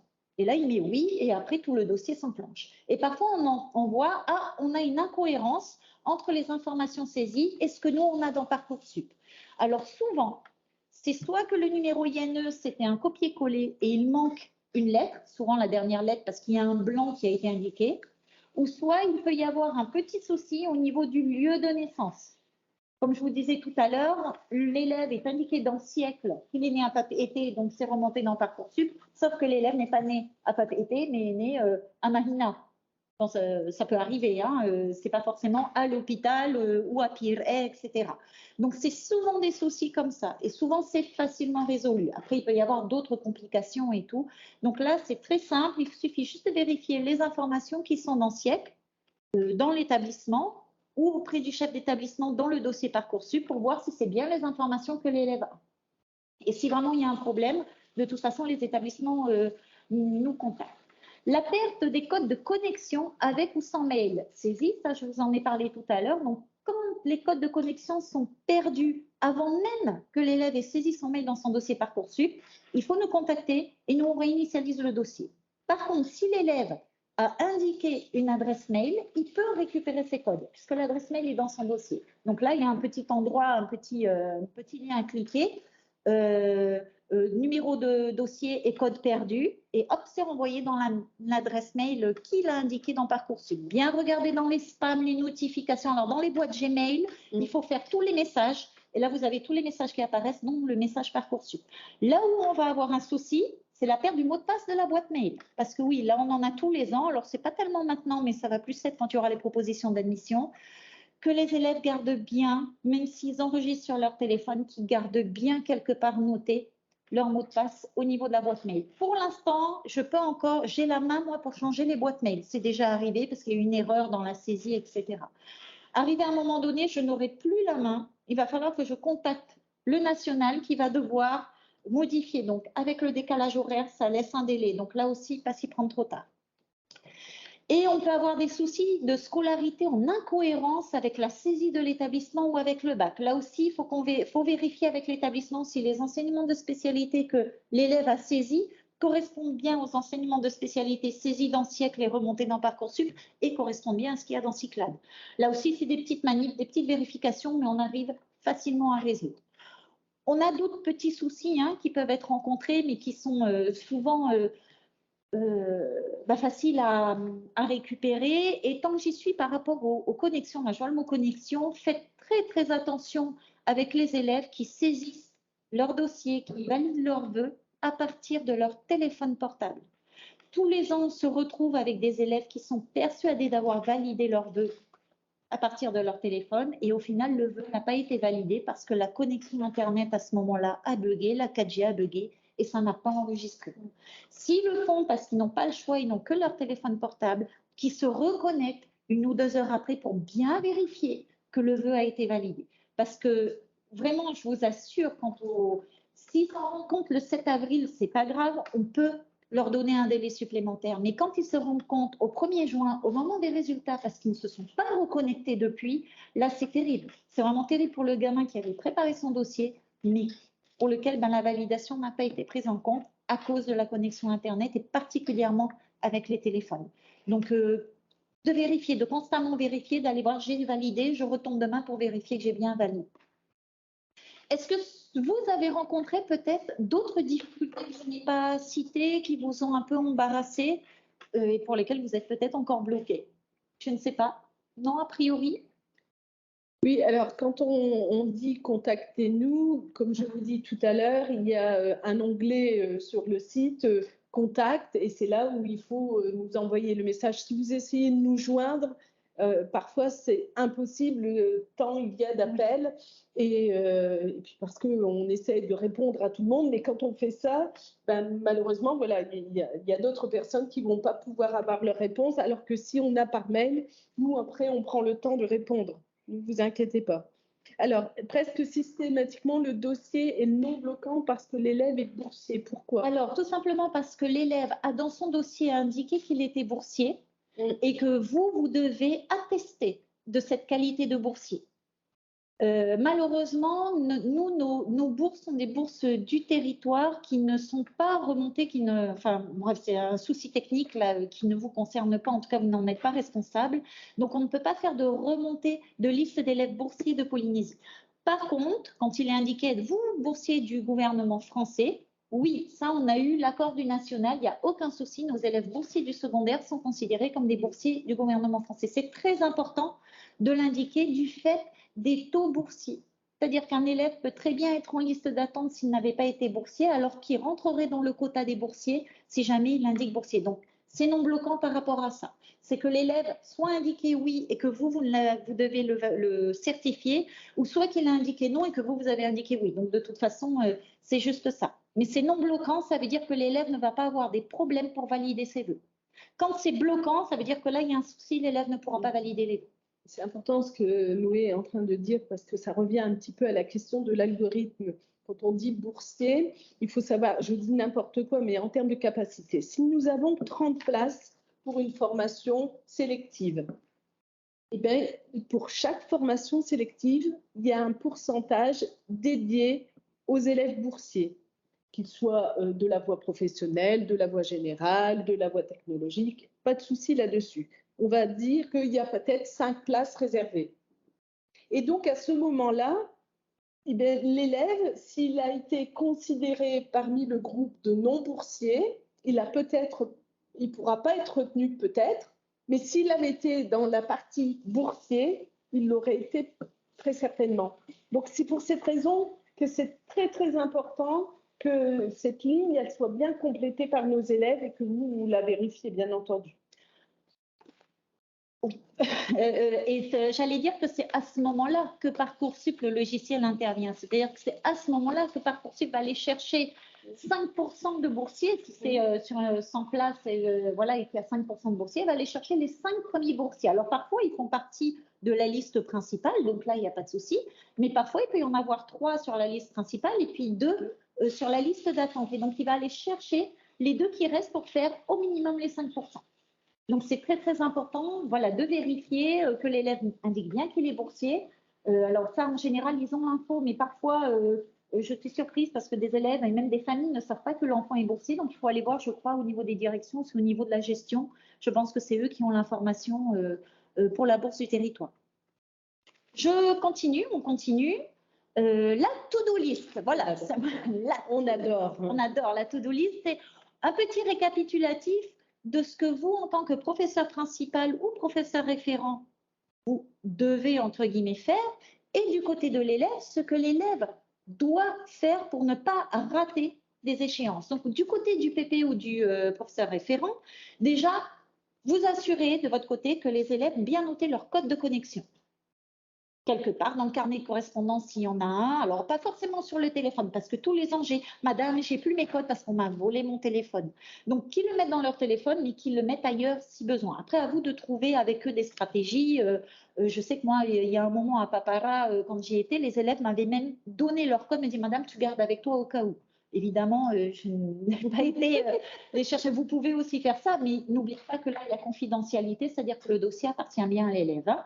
Vérifiez que vos élèves ont bien créé un dossier. J'ai indiqué ça parce que souvent, on a des élèves qui ne veulent pas participer à Parcoursup pour X raisons. Moi, je ne suis pas forcément partante du fait de les obliger à saisir un vœu, mais au moins de créer leur dossier parce qu'ils ont, à un moment donné, ils vont se dire ah ben, j'ai eu mon bac, je veux poursuivre. Et dans ce cas-là, il y aura la procédure complémentaire. Le fait d'avoir créé le dossier, déjà, ça peut les stimuler et leur dire bah oui, tout compte fait, je vais peut-être postuler à un BTS, etc. Donc, déjà ça, ils ont tous créé un dossier, au moins ils sont tranquilles, même s'ils veulent participer en procédure complémentaire ensuite.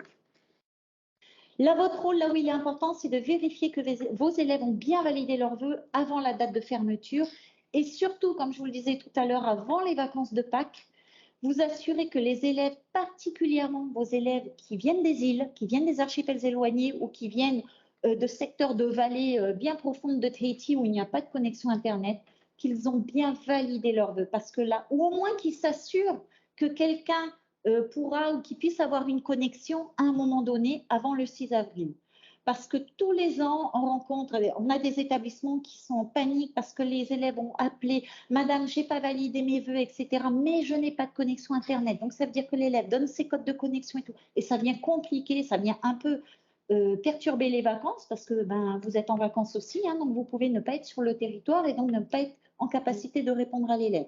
Donc, si vous vous assurez, vous, de votre côté, que ces élèves-là, pour lesquels vous dites « Oh, j'ai un doute », sur la connexion Internet, c'est un gamin qui va aller au fin fond des Tuamotu ou au secteur où il n'y a pas de connexion, de vous assurer qu'avant le départ en vacances, les vœux sont bien validés. Donc ça, c'est votre, entre guillemets, votre travail, votre to-do list avant les vacances de Pâques. Du côté de l'élève, il faudrait que les élèves notent bien leur code de connexion et surtout notent bien leur adresse mail et leur mot de passe utilisés dans Parcoursup. Parce que parfois, souvent, ils ont leur adresse mail perso, mais ils ne veulent pas utiliser cette adresse-là pour Parcoursup. Je ne sais pas, peut-être qu'ils ont peur d'être espionnés, j'en sais rien.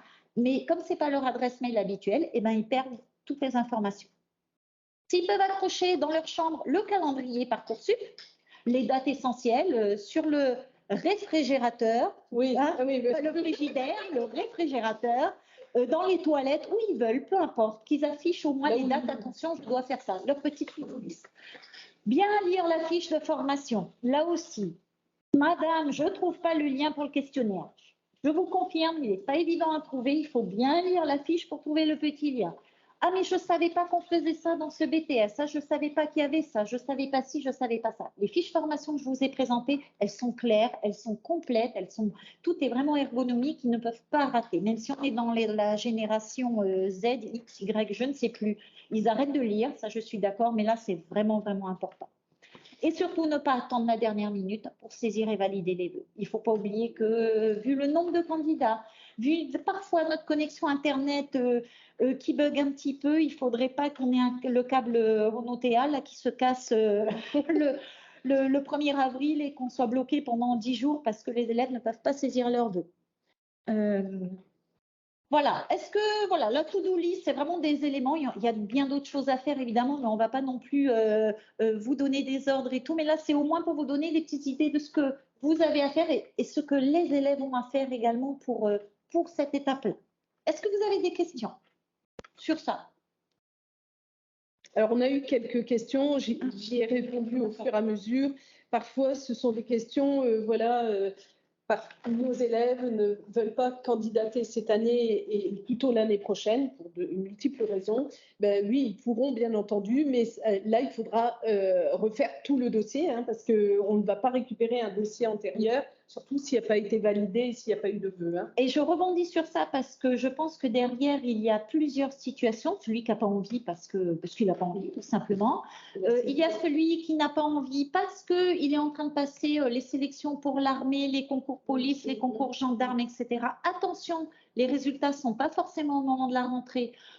Moi, j'invite toujours, je conseille toujours, et je pense qu'Anne-Valérie sera d'accord, de saisir quand même un vœu pour qu'en attendant, il puisse être quelque part, qu'il puisse être étudiant, avoir les avantages étudiants aussi, et puis être dans un rythme de formation aussi, parce que le concours gendarme, police, etc., il y a quand même des formations derrière. Il y a l'élève, alors je pense particulièrement aux élèves qui partent en mission, pour les élèves de confession mormone.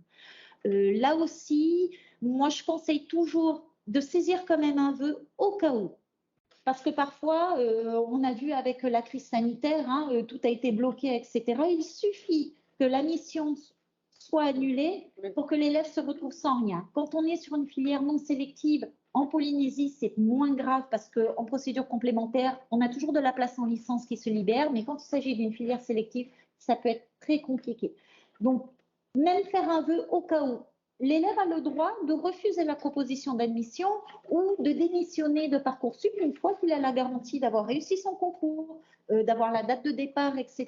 Il n'y a aucun problème. On ne va pas venir lui courir après, lui dire mais pourquoi tu as démissionné, etc. Mais il vaut mieux, je n'ai pas envie de dire de garder la roue de secours parce qu'on n'est pas vraiment dans ce cadre-là, mais au cas où ça peut arriver. Les élèves qui disent moi je vais aller faire mes études à Hawaï. Bien sûr, il n'y a aucun souci, ce n'est pas Parcoursup.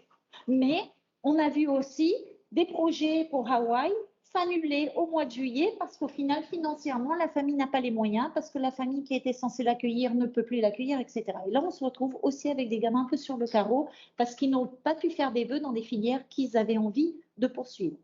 Et enfin, le dernier cas, attention à la différence entre l'année de césure et l'année sabbatique. L'année sabbatique, c'est notre élève qui a l'année prochaine envie d'aller surfer, ne rien faire, regarder les telenovelas, aller s'amuser, voyager, voilà, une année sabbatique comme son nom l'indique. Et sympathique. Et sympathique, ah oui. Moi, je n'ai que des années sympathiques depuis le début de l'année. Je n'ai pas eu d'année sabbatique, mais que des années sympathiques, c'est vrai.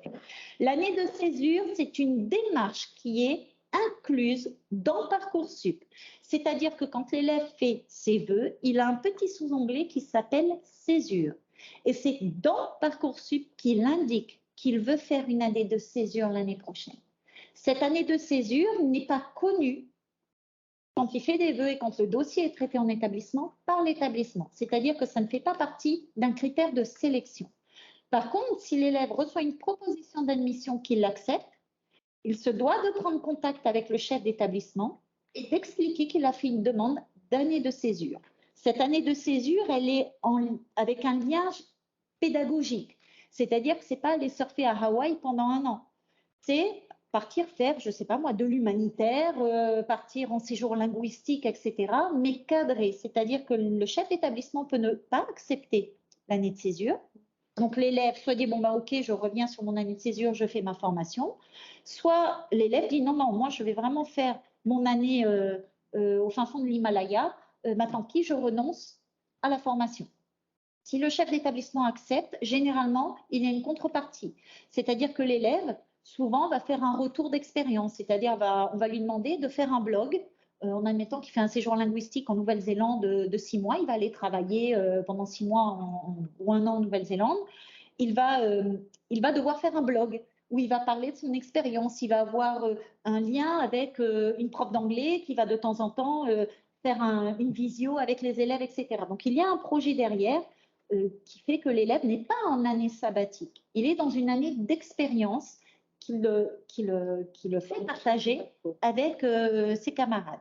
La différence entre le sabbatique également et la césure, c'est que l'année sabbatique, l'élève refait Parcoursup l'année d'après.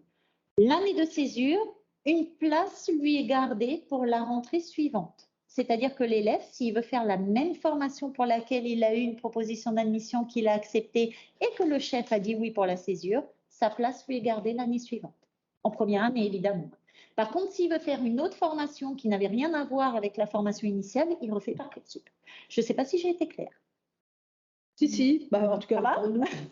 En gros, on retient, il y a deux situations où on se dit, moi, je vais prendre une année pour découvrir le monde et c'est mon petit plaisir. Et c'est donc une année sabbatique et sympathique.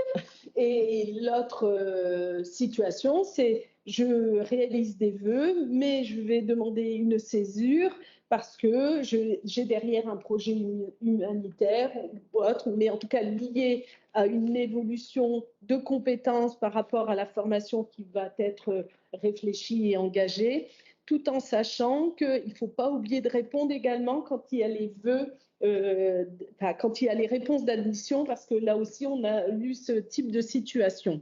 Là, il y a une collègue qui nous dit, voilà, il y a un élève qui souhaite tout de suite travailler après l'obtention de son diplôme. Est-ce qu'il pourrait revenir candidater ensuite sur Parcoursup dans quelques années? Attention, hein, quand on dit qu'on peut candidater dans Parcoursup, il faut que ça soit un délai très raisonnable. Si c'est dans 5 ans, 6 ans, est-ce que ce n'est pas de la formation dite continue ou d'adulte, etc. Donc là, le cas par cas est vraiment nécessaire en analyse et on conseillerait de rencontrer les psychologues au sein du centre d'information et d'orientation. Il y a toujours un petit quiproquo entre cette formation d'adulte et puis le fait de pouvoir candidater comme d'autres étudiants. Dans Parcoursup, la tolérance, entre guillemets, elle est donnée sur 4 ans après le bac. Une fois qu'on dépasse les 4 ans, le candidat est automatiquement orienté sur Parcours Plus, alors qu'il n'est pas un logiciel à part, hein, qui est juste une note d'information Parcours Plus, avec toutes les informations relatives à la VAE, à la formation continue, etc. Donc, on est sur vraiment un délai maximum de 4 ans. Et il faut savoir, et c'est là où il ne faut pas négliger cette information-là, c'est que dans Parcoursup, on demande les bulletins. Sauf que quand l'élève a 4 années où il n'a pas de notes, comment est-ce que l'établissement va évaluer cette partie de compétences dites scolaires et de compétences de discipline par rapport à la formation? On a des candidats là qui ont sur tout leur récapitulatif, leur historique, n'ont aucun bulletin, alors que le BTS, ils demandent, nécessite d'avoir des bulletins. Donc, ils mettent quoi? Ils mettent N, parce qu'ils étaient non scolarisés. Donc, il faut faire attention, hein, avec cette notion de revenir dans quelques années. Quand c'est 1 ou 2 ans, ça va, ça ne bloque pas trop parce que il peut encore saisir les bulletins de première et terminale. Et là, je rebondis encore sur une chose. Dites bien à vos élèves de seconde de bien garder, et même de première et de terminale, de bien garder leurs bulletins papier quand vous leur donnez, de les télécharger sur Pronote parce que je sais que c'est téléchargeable, et de bien les garder parce qu'on a là des élèves en réorientation, des élèves qui ont repris leurs études 1 an ou 2 ans après, à qui on leur demande de saisir les bulletins de première et de terminale. Et moi, je veux bien les aider sur Parcoursup, il n'y a pas de souci, mais je n'ai pas de baguette magique et je n'ai pas accès aux bulletins d'il y a 3, 4, 5 ans. Donc, il faut bien, je sais que ça fait des années qu'on le répète, même au niveau du CIO, tous les ans on leur dit, je sais que les profs principaux leur disent, mais c'est vraiment, vraiment très important parce que quand on doit saisir N dans chaque case, je vous laisse vous mettre à la place de l'établissement, de la formation et de la commission d'examen des vœux. Vous avez un dossier où vous n'avez aucune note sur les bulletins. Je pense que le tri, il est vite fait, hein. Et donc, ça va venir porter préjudice au dossier, à la candidature de l'élève. Donc, ça, c'est vraiment très, très important. Alors, souvent, certains établissements ont encore les dossiers scolaires papier avec les impressions, mais je sais qu'ils sont archivés et que les secrétariats ont souvent d'autres choses à faire que d'aller chercher les bulletins d'il y a 3 ans, quoi. Donc, c'est vraiment important pour eux là-dessus. Et puis là, on parlait de ces situations de retour et de candidature sur Parcoursup. Je pense qu'à un moment, il faut vraiment faire le point par rapport aux compétences qui ont pu être acquises au cours de ces années d'expérience. Et parfois, la VAE peut être plus intéressante en termes d'accès à une diplomation. Donc, c'est pour cette raison que je renverrai vraiment les jeunes et les moins jeunes vers le CIO et la VAE pour faire le point. Alors, pour terminer cette petite présentation, et puis après, je vais revenir, je n'ai pas oublié la question d'aller voir la saisie des vœux, hein, je n'ai pas oublié, hein, justement, on va voir après. Une petite boîte à outils qui peut vous être utile dans votre démarche, dans votre accompagnement. Alors, déjà, et on va aller dessus juste après, le site de simulation de Parcoursup, sur lequel vous avez la possibilité, en tant que personne lambda, d'aller essayer, enfin personne lambda, j'entends bien, hein, moi je l'ai fait, j'ai testé plusieurs fois, j'ai créé plusieurs dossiers, de le travailler avec vos élèves de première, c'est-à-dire qu'avec vos élèves de première, vous allez sur le site de simulation Parcoursup avec leur numéro INE qui leur appartient à eux et ils peuvent faire la création de leur dossier fictif. C'est-à-dire que là, ils vont pouvoir créer un dossier qui n'est pas le Parcoursup normal, mais commencer à apprivoiser un peu l'application, un peu de savoir ce qu'on leur demande, à quoi ça ressemble, etc. Et je peux vous garantir que ça rassure énormément et ça vient vraiment diminuer les angoisses quand on sait à quoi s'attendre, plutôt que de découvrir en terminale, même en tant qu'enseignant, une plateforme qu'on voit comme ça une fois par an de temps en temps, alors que là, de saisir, d'indiquer le numéro INE, d'indiquer, etc., ça vous permet de voir qu'est-ce qui peut bloquer, qu'est-ce qui ne peut pas bloquer. Vous avez, alors je vous ai mis au beau milieu les réseaux sociaux Parcoursup, avec Instagram, Facebook, Twitter. Vous avez également une chaîne YouTube du ministère de l'Enseignement supérieur qui s'appelle Parcoursup. Vous pouvez avoir les vidéos de présentation de comment saisir un vœu, comment accompagner mes élèves, comment se passe la procédure d'admission, etc., etc. Vous avez le Facebook de notre département, du DOI, qui met régulièrement également à jour, met des informations, alors que ce soit sur Parcoursup ou sur d'autres domaines également. On va faire des rappels sur les dates, attention, il faut bientôt valider les vœux, etc. Et vous avez le Padlet du CIO. Là, je vais laisser Anne-Valérie présenter le contenu parce que je n'ai pas envie de dire de bêtises, qui est accessible uniquement, si je ne me trompe pas, aux équipes, c'est-à-dire qu'il ne faut pas le diffuser aux parents et aux élèves. Hein. Je te laisse, Anne. Celui-là, c'est vraiment un Padlet, il est assez dense en fait et il s'adresse vraiment aux équipes éducatives. Ce qui se passe parfois, c'est que le PsyEN en crée un pour les élèves en fait. Hein, donc, et souvent, mais celui-là, effectivement, il est trop chargé pour travailler avec les élèves. Donc là-dessus, on retrouve plusieurs choses. Donc, on en a un collège, on en a un lycée. Donc, sur tout ce qui est Parcoursup, sur le post-bac, on y retrouve les brochures en fait du CIO, des liens. Donc, voilà, toute la documentation complémentaire en fait pour bien préparer son post-bac. Et j'ai oublié, pardon, excusez-moi, j'ai oublié dans la boîte à outils, vous avez le site terminal 2022-2023. Alors, vous aurez toutes ces informations sur la brochure après bac. Hein, il y a des liens également. Parce que la question, je vois la question d'en parler là avec Nathalie, la page TOTIS. Alors, moi, personnellement, je ne la connais pas. Donc, je préfère, moi, m'attacher à des choses qui sont officielles, c'est-à-dire Terminal 2022-2023, le site de l'ONICEP, mon orientation en ligne, où là, je suis sûre que les informations données sont des informations justes et vraies. Totis, honnêtement, moi, je ne me prononce pas personnellement, hein, je ne connais pas. Ouais, sur les 2 dernières pages du guide BAC, en fait, on a mis un récapitulatif de tous les sites qui pouvaient être intéressants à consulter pour les élèves.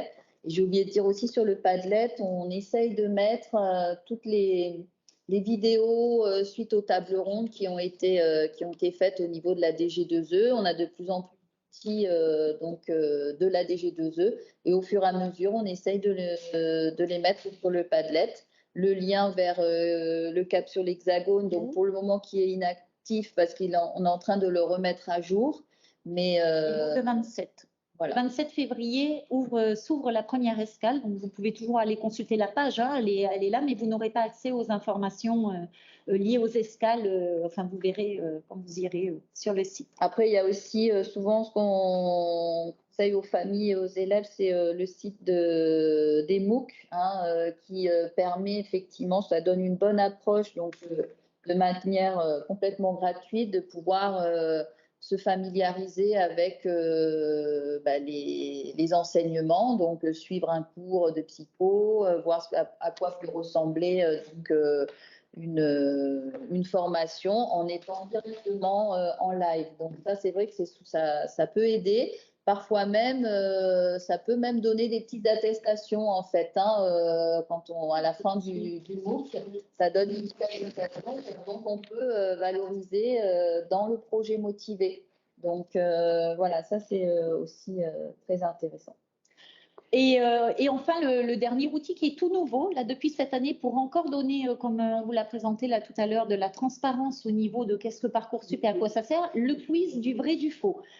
Alors, je vais faire à nouveau ma petite manie parce que là, je vais vous montrer deux choses. Je vais retourner sur... alors, Parcoursup, la page d'accueil, vous la connaissez. Quand vous allez tout en haut, donc vous avez le calendrier, recherche une formation, la FAQ qui répond vraiment à toutes les questions. Et là, vous avez un nouvel onglet qui est le vrai du faux, où vous allez pouvoir, en fonction des a priori et des il paraît que, cliquez vrai-faux et ça vous donne, voilà, je dois classer mes vœux par ordre de préférence dans Parcoursup. Vous savez tous que c'est faux.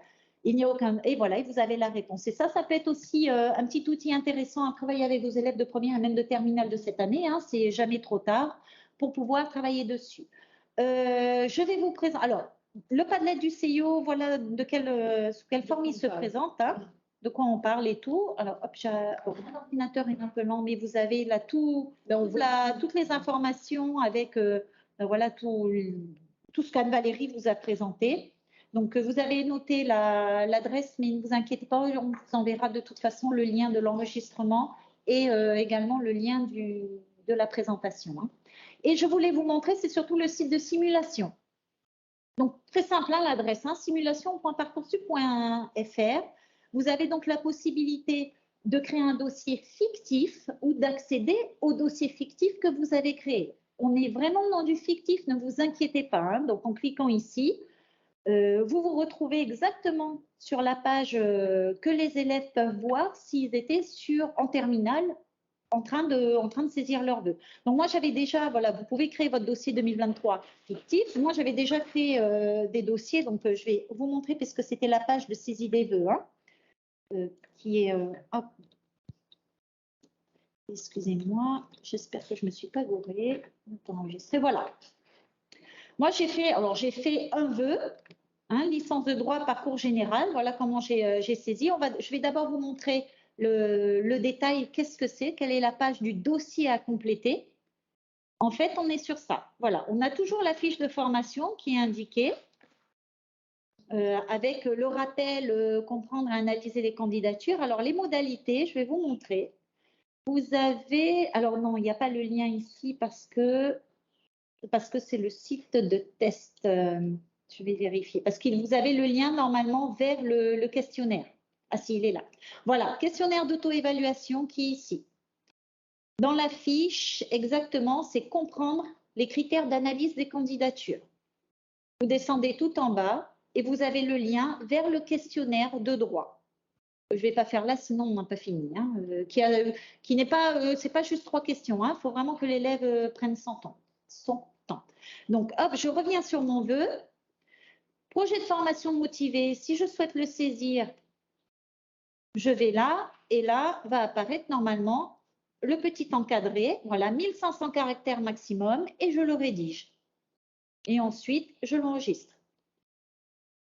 Activité et centre d'intérêt, c'est également ce que l'élève doit remplir, là tout en bas. Moi, je crois que je l'ai fait un petit peu, je ne me souviens plus, qui indique voilà, les expériences d'encadrement, mon engagement citoyen, mon engagement professionnel. Anne-Valérie. Par rapport au projet motivé, il y en a qui préfèrent le faire sur Word. Oui.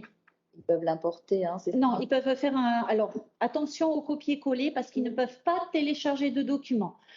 Aucun élève ne peut mettre un document qui n'est pas demandé par la formation. Et là, je pense déjà à la lettre de formation motivée, il faut vraiment qu'il copie-colle ou soit qu'il rédige. Mais ils ne peuvent pas importer un document Word où il y a plus d'informations que ce qui est demandé. De la même manière, et tous les ans on a la question, les lettres de recommandation ne sont pas autorisées sur Parcoursup. C'est-à-dire qu'il n'y aura aucun moyen de télécharger une lettre de recommandation d'un établissement, d'un prof, du président ou de je ne sais qui. Ce n'est pas possible, c'est une question d'équité de traitement de tous les élèves.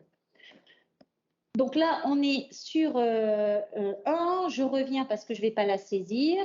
Et dans ce dossier-là, voilà, les pièces complémentaires, donc c'est le questionnaire où là, il va falloir déposer l'attestation comme quoi j'ai bien rempli le questionnaire.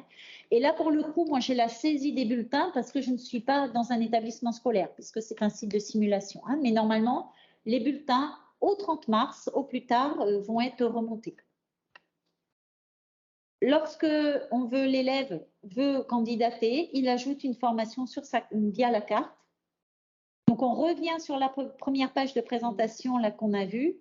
Je vais mettre, qu'est-ce que je vais mettre moi? Je vais mettre psychologie. Je mets au hasard et je vais vous montrer quelque chose également. Parce que je ne crois pas que si je mets. Hop! Voilà, j'ai l'ICEP en Polynésie, puisque c'est la première formation qui apparaît sur la Polynésie. Hein, mais je peux aller chercher psychologie. Et je vais mettre Toulouse. D'ailleurs, pourquoi l'ICEP apparaît? Ah non, c'est STAPS, pardon, qui apparaît. Excusez-moi, c'est STAPS. C'est STAPS qui apparaît. Excusez-moi, d'ailleurs, j'étais là. Je ne sais pas. Oui, moi aussi, en même temps, je suis en train de me dire, tiens, ça y est. Il n'y a plus la l'ICEP.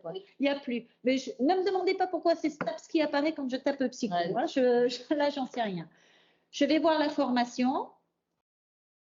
Je regarde, évidemment. Et surtout, je fais ajouter à ma liste de vœux. Et là, je ne vais pas saisir tout de suite mon projet de formation motivé. Je le ferai ultérieurement parce que j'ai besoin de réfléchir un petit peu. Je confirme que je veux bien la licence de psycho à Toulouse. Et là, j'ai mes 2 dossiers qui apparaissent. L'élève verra ce que nous, on ne voit pas forcément, c'est le fait d'être hors secteur ou pas du secteur. C'est-à-dire que pour la licence de droit, j'ai une petite croix rouge qui apparaît normalement parce que la licence de... Ah ben non, verte parce qu'elle est sur la Polynésie, oui. Parce que je suis du secteur. Pour psycho, ça va être la même chose. Si j'avais saisi licence de droit à Toulouse, j'aurais une croix rouge parce que je ne serais pas du secteur de Toulouse. La date de remontée des bulletins dépend du national. C'est le calendrier Parcoursup national, donc il faut impérativement le faire avant le 30 ou 31 mars. Alors, en tant qu'enseignant, que faut-il renseigner pour créer un dossier sur le site de simulation? Alors, ce n'est pas en tant qu'enseignant, vous êtes toujours dans une posture d'élève. Je vais revenir sur... En gros, on vous met dans la situation de l'élève qui réaliserait son dossier seul à la maison. La plupart du temps, vous accompagnez les premières étapes. Et donc là, l'objet de cette évolution sur Parcoursup, c'était bien de vous mettre en position d'élève. Quand vous créez un dossier, donc vous commencez votre inscription et vous êtes comme si vous étiez un élève. Alors, je pense savoir pourquoi vous pensez au numéro INE. Donc déjà, tous les élèves signent la charte et vous aussi. Et là, on est dans du fictif. C'est-à-dire que moi, quand j'ai créé le dossier, j'ai mis 1, 2, 3, 4, 5, 6, 7, 8, 9, AA. Vous inventez une date de naissance. Alors, j'ai 0, la plus jeune possible. 2010, je suis jeune et je vais mettre 1, 2, 3, 4, 5, 6, 7, 8, 9. Vraiment, c'est au pif. Hein, et je vais mettre que je suis née. Alors, je vais quand même mettre en Polynésie parce que je ne connais pas toutes les communes de métropole. Hop. Sélectionner. Je suis née à Naples. Voilà. Et j'enregistre. Et là, on est, voilà, l'identité. Je suis lycéen. Alors là, c'est normal. Un élève de lycée, de terminale, n'aura pas cette partie-là parce qu'il est déjà reconnu par la remontée siècle. Mais là, comme on est dans un site fictif, forcément, il faut qu'on indique. Mais là, vous mettez ce que vous voulez. Hein. On n'est pas du tout, on est vraiment dans du fictif. Mais vous êtes vraiment pour un élève, vous êtes dans la posture d'élève, même en tant qu'enseignant. Donc, vous pouvez faire ça avec vos élèves de première qui ont un numéro INE, qui ont leur date de naissance, qui sont lycéens, etc. Mais vous pouvez très bien prendre la posture d'un lycéen également. Qui rentre de Polynésie en métropole dans l'académie d'origine de ses parents, comment cela se passe-t-il? Alors, l'élève qui repart en métropole, ou on a la même chose pour un élève qui déménage vers la Polynésie, lorsqu'il va saisir ses vœux, là où je vous ai parlé qu'il y a le petit sous-vœu, c'est dommage, je vais aller là, je vais vous montrer. Non, c'est pas là. Ah zut, je ne sais plus valider. Je vais me reconnecter. Il y a un petit sous-onglet qui s'appelle secteur licence. Et cet onglet-là permet d'indiquer et de transmettre à l'académie d'accueil les informations sur le déménagement, la mutation, la résidence, etc. Et c'est toujours l'académie d'accueil qui va valider ou non la demande. C'est-à-dire qu'un élève, et on en a tous les ans, c'est une demande de dérogation en fait, mais qui n'est pas une vraie dérogation comme nous on l'entend ici. C'est une dérogation parce qu'il y a un motif spécifique, c'est-à-dire un retour des parents sur la métropole, une mutation, etc. L'élève qui demande une dérogation parce qu'il veut faire sa licence de droit, je sais, je fais une fixation sur droit, à Toulouse, alors qu'elle existe ici, il y a peu de chances que la dérogation soit accordée parce qu'il n'y a pas de motif valable qui vient justifier le fait de changer d'académie alors que la formation existe Oui. dans l'académie. Alors là, on est bien au clair par rapport au fait que le déménagement, c'est lié à suivre ou retrouver ses parents, donc les responsables légaux. Il faut justifier. Voilà, il faut tout ça, c'est à justifier. Donc, quand on nous dit, je veux rejoindre tonton, tata, grand-père, grand-mère, si ce ne sont pas les personnes identifiées comme les responsables, non, ça ne va pas fonctionner. La dérogation ne pourra pas fonctionner. Souvent les refuser dans ce cas-là. Donc là, vous voyez dans le partage d'écran, vous avez l'onglet secteur licence et là, vous avez l'onglet de demande d'année de césure. Donc le secteur licence, voilà, Académie de Polynésie française, parce que c'est l'adresse du domicile. Mais il est possible, alors là, je ne peux pas le faire parce que c'est le site de simulation, de demander une dérogation pour une autre académie. On ne demande qu'une seule académie en dérogation. On ne peut pas avoir une dérogation sur l'Académie de Montpellier, l'Académie de Paris, l'Académie de Strasbourg. On est vraiment sur une demande de dérogation qui est liée au déménagement. Doit-il le faire apparaître dans son... Oh, non, pas dans le projet de formation motivée, puisque là, pour le coup, il sera considéré comme du secteur si l'académie d'accueil accepte. Est-ce que vous avez d'autres questions?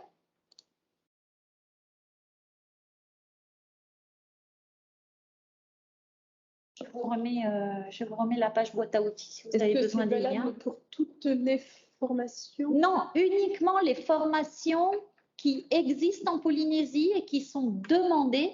Ah non, non, parce que oui, je vois ce que tu veux dire. Licence. Voilà, non.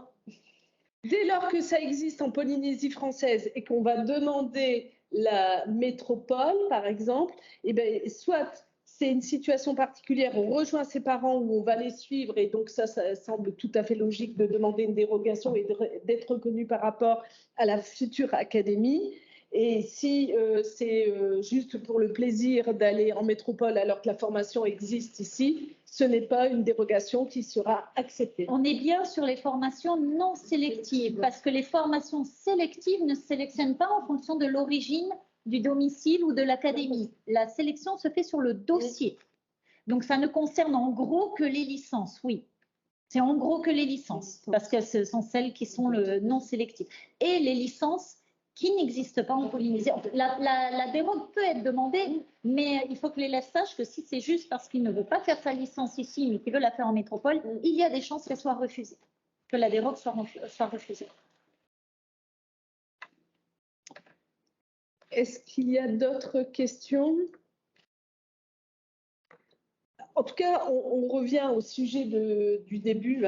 Oui. Les choix post-bac, il faut vraiment que ça soit préparé bien en amont. Vous le savez, c'est pour cette raison qu'on a parlé du parcours à venir et puis également l'orientation active. Donc, ce que nous faisons là actuellement au département de l'orientation avec les centres d'information et d'orientation et l'UPF, c'est vraiment de développer différents outils pour accompagner nos élèves dès la fin de troisième par rapport à des choix plus avertis concernant les enseignements de spécialité, les poursuites d'études et donc tout un ensemble de formations qui vous seront proposées au fur et à mesure. Cette année, il y aura donc une formation parcours à venir pour justement travailler sous cet angle-là. Et puis, un autre conseil, il faut toujours se méfier des questionnaires qui vont nous permettre d'identifier des domaines et dire tu es fait vraiment pour ceci, pour cela. Il faut déjà vérifier qui est cet élève, comment il a construit ses vœux, et donc rien de tel qu'un entretien au centre d'information et d'orientation, et avec vous-même, bien entendu. Voilà, je ne sais pas s'il y a d'autres questions. Alors, il y aura la visio pour Parcoursup étape 2. Et donc là, ça va concerner un petit peu les élèves, mais également les établissements dans la procédure. Et puis la dernière étape, ça sera Parcoursup étape 3. Et elle devrait normalement se réaliser le 2 juin, parce qu'on va laisser le 1er juin, en tout cas, les réponses arriver auprès des élèves. Et puis surtout, comment accompagner nos élèves dans ces situations. Même si on dit qu'automatiquement, il y a une prise en charge au sein des établissements scolaires, on est parfois démunis, on ne sait pas comment réagir. Donc nous, on va vous proposer des actions. Et tu voulais ajouter? Non, j'ai vu que vous nous aviez envoyé des liens pour Ah oui, alors dernièrement là, oui. pour, Alors elle me rappelle que j'ai envoyé des liens. Oui, au fur et à mesure, on a cette chance, c'est que on a des établissements qui, de la métropole qui justement souhaitent présenter les formations et les modalités d'accompagnement au sein de ces structures. Donc, on aura une visio avec le lycée Parc, le lycée du Parc, donc à Lyon, et puis également l'école des métiers de la marine de Nantes. On a aussi une présentation du DCG ici, donc du lycée Diadème. Et vous voyez, l'idée, c'est qu'on puisse mettre en valeur toutes les formations et développer des outils un peu différents et peut-être être un petit peu plus dans quelque chose de visuel, parce que souvent le papier, c'est un peu compliqué. Voilà. J'ai bien tout dit, cap sur l'hexagone, j'ai tout dit, je pense. Et puis, on vous a donc représenté la brochure du CIO, enfin, la brochure qui a été faite et remise à jour par le CIO chaque année, grâce à vos remontées. Merci beaucoup. Vous n'avez pas d'autres questions sur la procédure et tout? N'hésitez pas, hein. Prenez la parole. C'est dans ça, je pense. Oui, hein. Non. Voilà, en tout cas, merci à vous d'être là. Merci aussi de communiquer tout ce qu'on a pu vous donner comme information aujourd'hui. Et puis, on va vous fournir les liens, les documents. Et en tout cas, bon courage à vous. À très bientôt. Alors, la prochaine visio, elle aura lieu lors de la deuxième étape, lorsque justement il va falloir saisir certains éléments et lors du traitement. Voilà, bonne continuation. Nana. Merci. Bonne journée. Nana. Nana. J'ai J'ai activé,